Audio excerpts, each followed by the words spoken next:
Magandang araw po sa ating lahat dyan mga kabukid. Ngayon pong araw na to may i-share po ako sa inyo na isang taniman po ng gulay na talaga naman pong mapapabilib kayo at mapapamangha kayo dahil napakagaganda na po ng tanim niya dito na gulay ng isa nating kabukid. Kaya po ngayon papakita ko po sa inyo at samahan niyo po ako. Tara po, pasyalan po natin.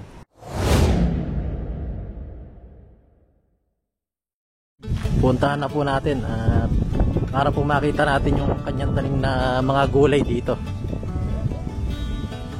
At may palay nga din pala siya dito mga kabukid. Ito may bali gumawa siya dito ng babaan. At dahil ito nga kabukid ay nasa loob ng isang sapa, makikita nyo talagang napakagaganda ng mga tanim niya dito. Dito mga kabukid, nandito naman yung kuhanan niya ng tubig na ginagamit niya sa pandilig ng mga pananim niya dito. Tara, sa isa nating pasyalan mga kabukid. Ito mga kabukid, ito naman yung kanyang tanim dito na patola. Tingnan natin kung may bunga na. Yan, may mga bunga naman siya mga kabukid. Kung makita nyo dyan, no? Kapag harvest na siya dito dahil magaganda na yung kanyang tanim dito. Ang katabi naman ito mga kabukid ay ampalaya. Ayan yung kanyang ampalaya dito na bonito o Tagalog kung tawagin. Ayan, nakakapitas na rin siya dito. Tingnan nyo mga kabukid, sa balag pa lang ng garaya ng kanyang mga gulay, talagang inubusan na niya ng oras. Napakaganda pong tanawin. Talaga pong matutuwa kayo sa pagtatanim niya dito. Kumbaga po, nakakahanga dahil naisipan niya pong taniman to ng mga gulay. At kaysa nga naman nakatenga yung lupa, talaga naman sinulit niya. Ayan po yung kanyang mga ampalaya dito.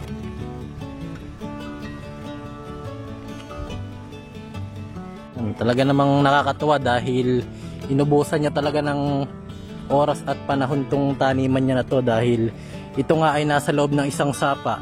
Sinulit talaga niya mga kabukid yung pagkakataon na walang dumadaang tubig dito sa loob ng sapa.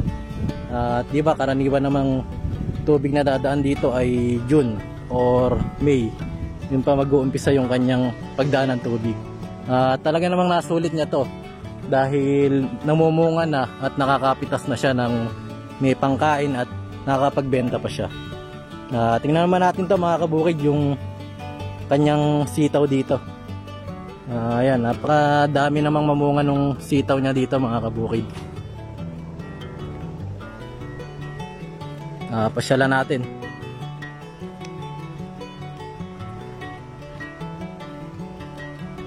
Ayan, Kuya Danny, kapal po ng bunga niya. Sisihang kakakapitas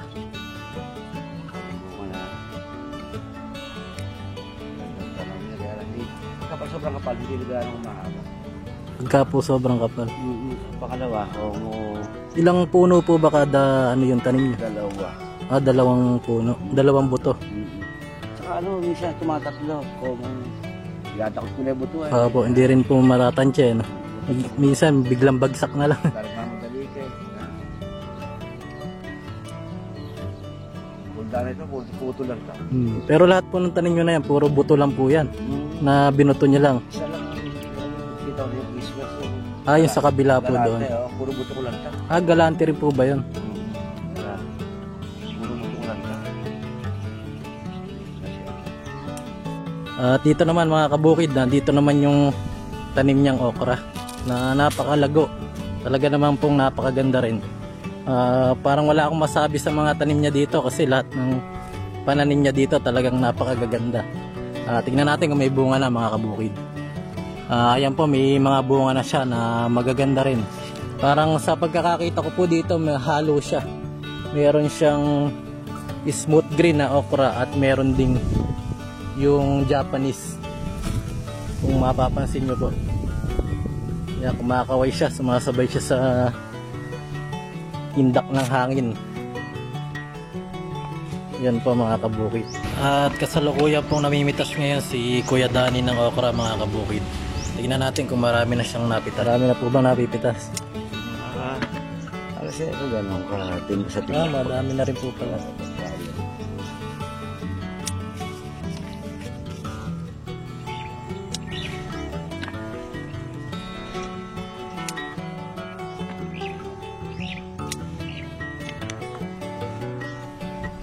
At nandito naman po yung kanyang tanim na sweet corn. Yan po, makikita nyo rin po dyan na magaganda na yung bunga. Talagang ilang araw na lang din siguro mag-harvest na siya dito. Ito po ay sweet corn. Ayan po mga kabukid. Itong libangan niya rin na to ay naging negosyo na rin niya. Dahil nga rin maganda yung ibinunga at maganda yung mga pananim niya dito. Ayan po. Kali katabi po siya ng yung okra po na to, katabi siya ng mais. At sa kabilang gilid naman po ng mais, mga kabukid, ay nandun yung kanyang sitaw. At sa kabila po na yon, nandun nga yung may mga balag niya na patola at ampalaya. Naman po mga kabukid, sa tabi po ng okra sa gilid ay may tanim po siyang palay. Ang palay daw po na to ay 160 na variety. Tingnan niyo po, talaga namang halos yung mga pananim niya dito nagkasabay-sabay ng mamunga. Lumalabas na rin yung bunga ng palay, yung uhay. Kaya talagang ilang panahon na lang din, ilang araw mabibilang mo na yung pag-harvest niya dito. Ayan po, maluwang-luwang din siya. Baka sakaling mag-ani rin to ng mga, kung sakali mga 5 kaban mga kabukid o 6, kung talagang siswertihin sa ganda ng palay na to. Kung titignan nyo, talagang hanggang bewang ko na to mga kabukid yung palay niya. Tumaas din ang ganito kataas dahil nga sa loob ng patubig siya. Talagang sa pagkakakita ko, napakataba ng lupa. Dahil nga naman lagi itong nadadaanan ng mga kung ano-anong tubig o nananggagaling sa may mga nabulok na kung ano-anong organismo. Kaya yan, napakataba ng kanyang mga halaman dito. Bali hanggang dun siya mga kabukid, doon sa dulo na yon, at papunta dun sa may gate valve nung sapa. Bali doon mga kabukid yung saraduhan at bukasan ng tubig pagka merong laman. Pagka kumukuha yung ating mga kabukid ng ipandidilig sa palayan o ipampapatubig. Balihan po mga kabukid, nilagyan to ng kabukid natin ng ano ba tawag dito, yung parang sa tape yata to. Parang nga naman tumutunog siya at maitabo yung mga maya na lumalapit dito mga kabukid. Ayan po, bali kinadkaran niya kanina to ng pinaka tape na yan. Talaga namang napakasipag mga kabukid. At i-interviewin din natin siya para malaman natin yung pagpapaliwanag niya kung bakit niya naisipang magtanim dito ng gulay at ng palay. At para din malaman natin kung sino siya mga kabukid. Siya nga pala, ako nga pala si Danny Pangilinan. At kasalukuyang ito nga, nagtanim ng konting halaman. Kahit pa paano yung para kain araw-araw nasasambot. Ngayon, libre sa kain, nakapagbebento ng konti. Opo. Kuya Danny, bakit niyo po ba naisipang magtanim dyan ng gulay sa loob ng sapa? Sa paniniwala kasi sayang din yung lupa at nakatenga. Una-una, walang patubig. Opo. Naisipan kong subsuban ng kung ano-ano at kahit po para masulit po yung lupa, ano? Oo, masulit yung lupa kaysa nakatenga lang na ganito. Hanggang wala pong daang tubig. Oo, hanggang dito tumatakbo pa tubig. Opo. Kahit pa paano po, may kinikita naman po ba? Meron naman po kahit pa paano at may kita kahit kaunti. Opo. Kuya Danny, ano po bang maipapayo ngayon sa ating mga kababayan at sa mga kabukid natin ngayong may lockdown at quarantine dahil sa COVID-19?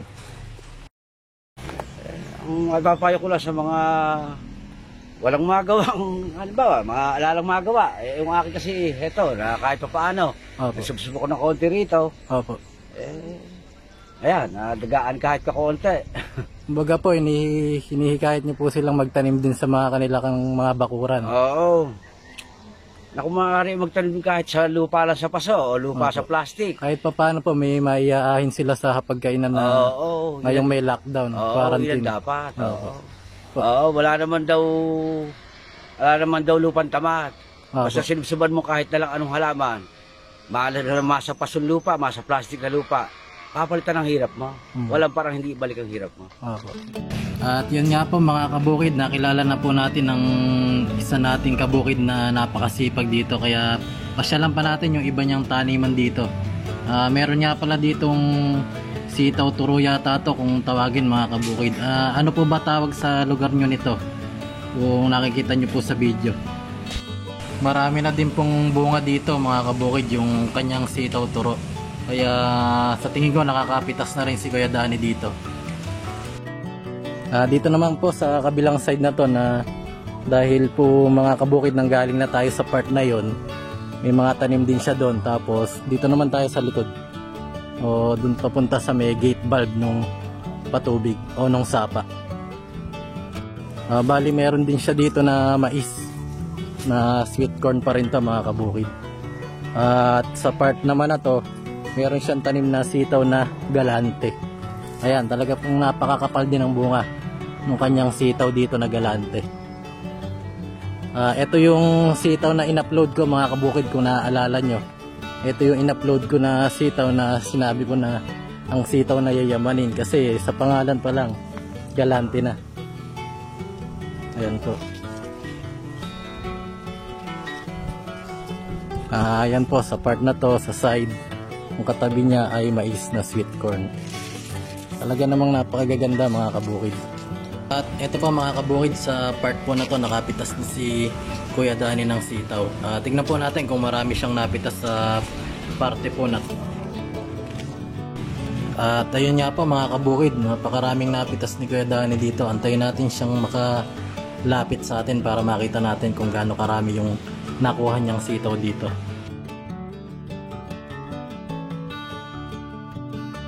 Marami-rami rin po kayo napitas Kuya Danny tignan naman natin mga kabukid yung tanim dito ni Kuya Danny na kamote. Tabi-tabi dito mga kabukid yung tanim ni Kuya Danny. Dito rin sa tabi ng sitaw, bali meron din siyang tanim na kamoting talbusan dito. Sa ngayon napapakinabangan na niya, at pinitas pa niya ako kanina para bigyan ako. Maraming salamat po kay Danny. Libutin po natin kung para ipakita po kung gaano kalulusog din yung tanim niyang kamote rito.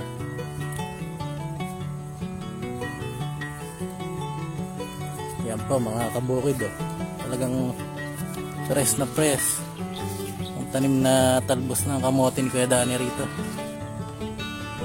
Parang napakasarap mamitas pagka yung tanim mo ay ganitong kagaganda.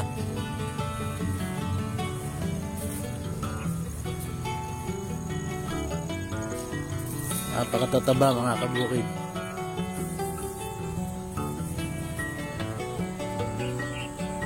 Bali hanggang dun siya mga kabukid, yung tanim na talbos ng kamote ni Kuya Danny. Papunta doon sa may dulo po na yan na nilakaran ko kanina. At yun nga po yung sitaw niya. At sa likod po nung sitaw ay may mais. Bali magkakatabi lang po siya. Maganda po yung pagkaka-arrange dito ni Kuya Danny ng mga pananim niyang gulay. Kaya po talagang pagka nagdaan kayo nakakatuwang tingnan. At meron nga din po pala siya dito mga kabukid na labanos na pula. At ito naman po yung mga hinarvest po ni Kuya Danny ngayon na sa pananim niya dito. Bali nakapag-harvest po siya dito ng sitaw, ng ampalaya, patola, at meron din pong okra. Bali binigyan din po niya ako ng sitaw saka labanos na pula. Yan po. Maraming salamat po kay Danny. At yan po mga kabukid, nayari na po tayong pasyalan itong taniman po ng gulay ni Kuya Danny sa loob po ng sapa na to. Sana po nagandahan kayo sa aking video na to, kahit na nga may lockdown tayo at quarantine, may na-share pa rin ako sa inyo na ganitong kagandang taniman ng gulay at ng palay. At hinihikayat ko rin po mga kabukid ang ating mga mamamayang Pilipino na magtanim din po ng mga gulay sa kanilang bahay, para naman po may mapagkunan tayo na kakainin ng mga gulay para maihain sa pagkainan natin ngayong may lockdown niya at quarantine. At yun po, saludo po ako sa mga magsasaka Pilipino na naghahatid po ng mga pagkain sa atin sa araw-araw. At maraming salamat po sa mga tumutok po ng aking video na to. Sa mga hindi pa po pala nakakapag-subscribe dyan sa aking channel, pindutin nyo na po ang subscribe button na makita nyo sa baba at notification bell para po updated kayo sa mga video pong ina-upload ko. At yun lang po, maraming salamat po. Happy farming mga kabukid. Ingat-ingat po tayo sa COVID-19.